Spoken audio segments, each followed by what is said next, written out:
Amis Potterheads et roulistes en tout genre, soyez les bienvenus dans cette nouvelle vidéo de la série Explicatio, vidéo dans laquelle nous développons un aspect des règles du jeu pour Harry Potter jeu de rôle.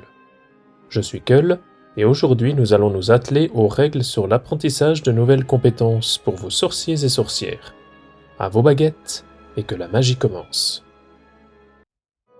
De nombreuses compétences, mais parfois insuffisantes.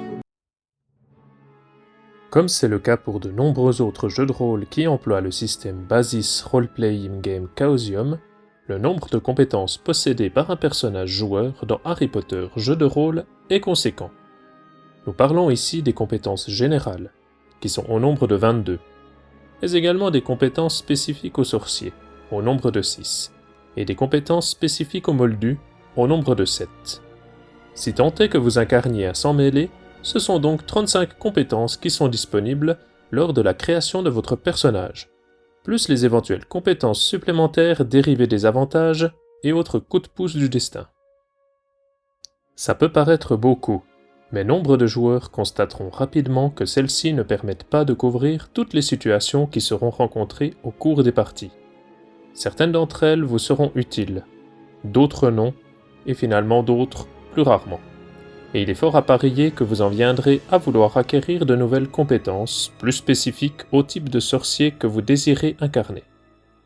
Bien qu'il existe une règle de base permettant de pallier à ce problème, en utilisant un jet de caractéristiques en lieu et place d'un jet de compétences, il peut être intéressant de développer de nouvelles compétences pour personnaliser son jeune sorcier ou sa jeune sorcière, et ainsi marquer son évolution lors des années d'apprentissage dans son école de magie. Mais comment apprendre de nouvelles compétences pour rendre son jeune sorcier unique? Plusieurs pistes existent et peuvent être exploitées par votre personnage. Personnalisation lors de la création du personnage. La première des méthodes pour apprendre de nouvelles compétences qui ne figurent pas dans les compétences générales de sorcier ou de moldu nécessite un peu de réflexion lors de la création de son personnage. Comme nous l'avons mentionné lors des vidéos Creatio Personae, la série de création de personnages pas à pas, divers avantages permettent d'obtenir des compétences inédites lors de la création. On peut citer par exemple l'avantage Animagus, qui permet d'obtenir une compétence permettant de se changer en animal, Fourche-langue, qui vous octroie une langue supplémentaire, Légilimens et Occlumens, qui débloquent les compétences éponymes, ou encore Métamorphomage, qui octroie une compétence permettant de changer son apparence à volonté, ou Sagesse encore, qui octroie une compétence de méditation. L'avantage hybride permet également de débloquer des compétences inédites à définir avec le maître du jeu lors de la création de son personnage, compétences qui dépendront de l'héritage magique possédé. L'avantage éducation mixte permet également d'étoffer ces compétences, en donnant accès aux compétences spécifiques des sorciers et des moldus. Vous avez également la possibilité d'ajouter une langue supplémentaire dans les compétences générales, une connaissance dans les compétences spécifiques possédées, sorcier pour les sangs purs, moldu pour les nés moldus, et une dans chacune des catégories pour les sangs mêlés. Avec tous ces exemples, il est dès lors très simple de compléter son arsenal de compétences avant même de commencer l'aventure. Mais ce qui nous intéresse vraiment dans cette vidéo, c'est l'apprentissage de nouvelles compétences une fois que la scolarisation de notre sorcier a débuté. Dès lors, il n'est plus possible, ou alors très compliqué d'obtenir de nouveaux avantages. Mais rassurez-vous, votre personnage est loin d'être bloqué et il existe une multitude de moyens de compléter ses compétences. L'apprentissage par la lecture. L'apprentissage par la lecture est peut-être le moyen le plus simple pour débuter, quoique le plus gourmand en temps pour le joueur. En tant que jeune sorcier ou sorcière scolarisé dans une école de magie couvrant 7 années de formation, l'accès au savoir est garanti et simple pour un personnage joueur. Nombre de cours et devoirs vont d'ailleurs nécessiter la lecture d'ouvrages qui peuvent élargir les connaissances des élèves en leur apprenant de nouvelles compétences. Les bibliothèques des différentes écoles sont également des temples du savoir qui ne demandent qu'à être explorés. Mais dans les faits, comment se passe l'apprentissage par la lecture ? Vous avez un chapitre détaillé dans la base qui traite de ce sujet, mais résumons le processus par un petit exemple. Une jeune sorcière désire apprendre la compétence Occlumencie. En se référant à la base, les compétences non décrites comme compétences générales de sorcier ou moldu sont toutes du type maîtrise de base, 0%, maîtrise actuelle, 0%, et maîtrise maximale, 80%. En se référant à la tabelle des ouvrages disponibles, notre jeune sorcière constate que plusieurs ouvrages permettent de gagner des pourcentages en occlumencie. Elle en choisit un pour commencer, soit Sort de protection de l'esprit, un guide pratique pour contrer la légilimencie. Elle doit désormais dépenser le temps indiqué pour le lire, soit 60 heures. À la fin de ce temps de lecture, elle gagnera 2d4 plus 2 dans cette compétence. Mettons qu'elle obtient alors un 2 et un 3 sur ses jets de d4. Elle obtiendra donc 2 plus 3 plus 2, soit 7% en occlumencie. Sa nouvelle compétence donnera donc maîtrise de base 0%, maîtrise actuelle 7% et maîtrise maximale 80%. Et voilà qui est fait. Notre jeune sorcière est désormais dotée d'une toute nouvelle compétence qui pourra alors être ajoutée sur sa feuille de personnage dans la tabelle apprentissage avec les caractéristiques nouvellement acquises. Une fois fait, notre jeune sorcière est capable d'utiliser cette compétence et de l'améliorer à loisir. L'apprentissage par cours particulier.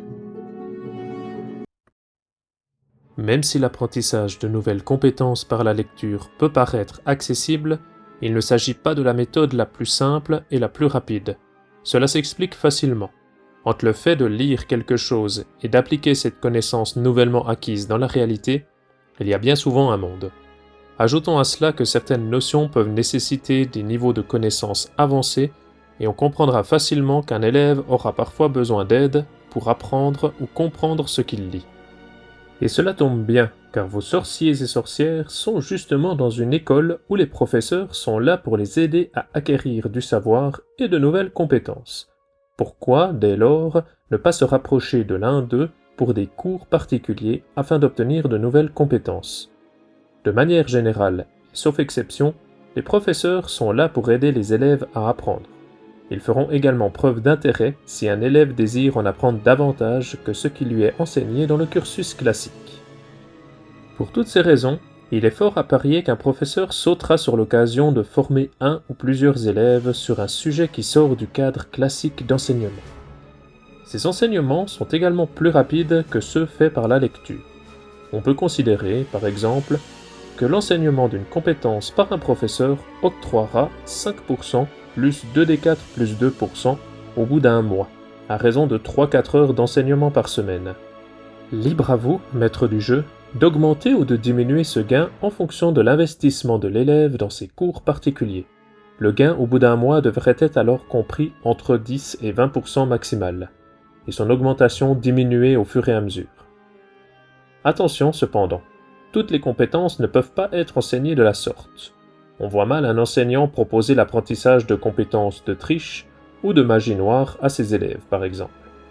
Pour ces compétences quelque peu borderline, il faudra que l'élève trouve d'autres voies moins officielles. L'apprentissage par le mentorat. Le mentorat, présenté dans un chapitre dédié de la base, est un excellent moyen d'apprendre de nouvelles compétences. De base, il est utilisé pour dépasser les maîtrises maximales dans une compétence déjà possédée, mais il pourrait très bien être utilisé pour un apprentissage d'une compétence nouvelle. De plus, il est tout à fait possible de trouver un mentor qui est moins à cheval sur les règlements et qui n'hésitera pas à enseigner des connaissances et compétences qui seraient normalement inaccessibles via un professeur. Néanmoins, le mentorat souffre de deux inconvénients majeurs. Le problème est que, contrairement à un professeur, le mentor n'est pas forcément altruiste et pourra demander une contrepartie à l'élève. C'est le cas de figure qui survient lorsque l'élève décide d'apprendre des compétences peu recommandables, par exemple. Dans le cas de compétences plus classiques, cependant, le mentorat peut être annoncé au professeur de maison et le mentor se voit accorder certains privilèges comme mentionné dans la base. Deuxième problème, le mentor est généralement moins efficace qu'un professeur et le gain à temps identique d'apprentissage est un peu plus faible. En comparant avec l'apprentissage avec l'aide d'un professeur, l'élève devrait gagner 5% plus 1 des 4 plus 1% pour un mois d'apprentissage à raison de 3-4 heures par semaine. Cela reste cependant toujours plus court et efficace que la lecture et permet d'accéder à des compétences normalement inaccessibles par d'autres moyens. L'apprentissage empirique. Le maître du jeu peut accorder de nouvelles compétences à ses joueurs dans certaines conditions particulières, sur le même principe que « c'est en forgeant qu'on devient forgeron ». Vous vous souvenez qu'en début de vidéo, j'ai mentionné le fait qu'il était possible de remplacer un jet de compétences non possédé par un jet de caractéristiques. Eh bien, imaginez que vos élèves emploient ce jet de caractéristiques à 10, 20, voire 30 reprises au cours de leur partie, toujours pour pallier à une même compétence.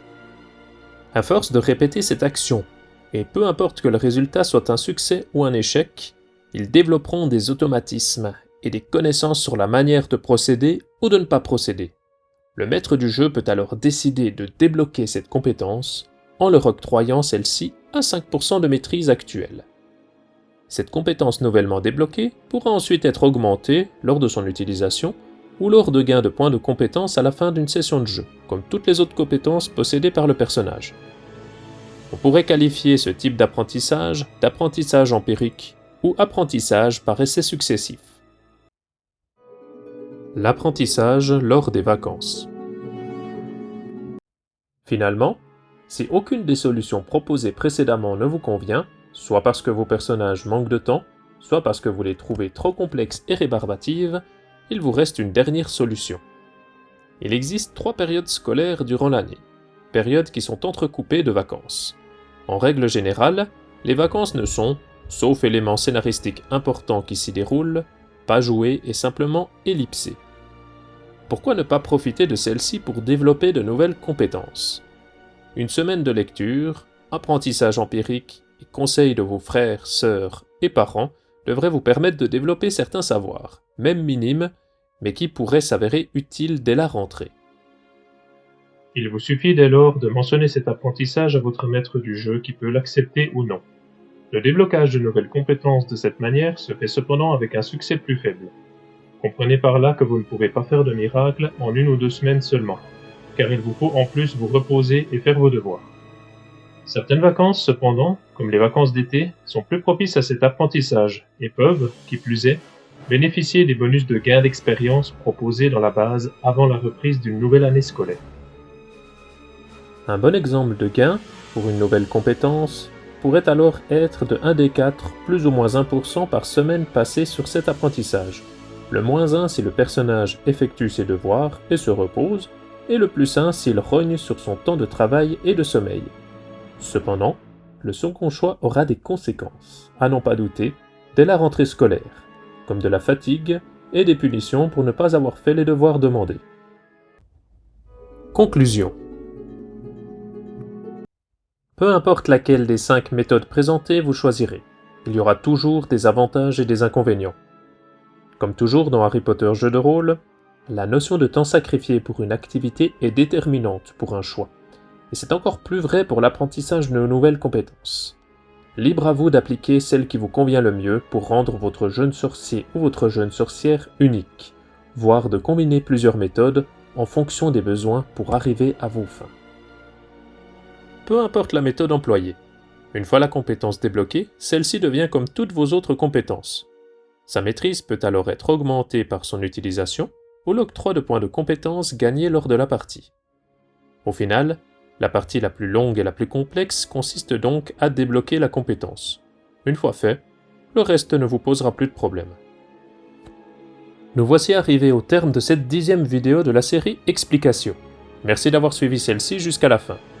J'espère que vous êtes désormais passé maître dans l'apprentissage de nouvelles compétences pour vos jeunes sorciers et sorcières. Pour que la magie d'Harry Potter jeu de rôle continue, et pour ne rien rater des prochaines vidéos, abonnez-vous à notre chaîne et pensez à activer les notifications. Pensez également à laisser un j'aime ainsi qu'un commentaire pour aider notre chaîne à se développer. Si vous avez envie de prolonger l'expérience, vous pouvez nous rejoindre sur notre Discord dont le lien se trouve en description, afin de parler de vos aventures avec d'autres joueurs et maîtres du jeu. Si vous désirez nous soutenir, Vous pouvez le faire via un don sur notre Ko-fi, également en lien en description, alors n'hésitez pas à aller y faire un tour. En vous remerciant une nouvelle fois pour votre soutien, c'était Keul pour Geekit, que la passion vous guide et vous accompagne.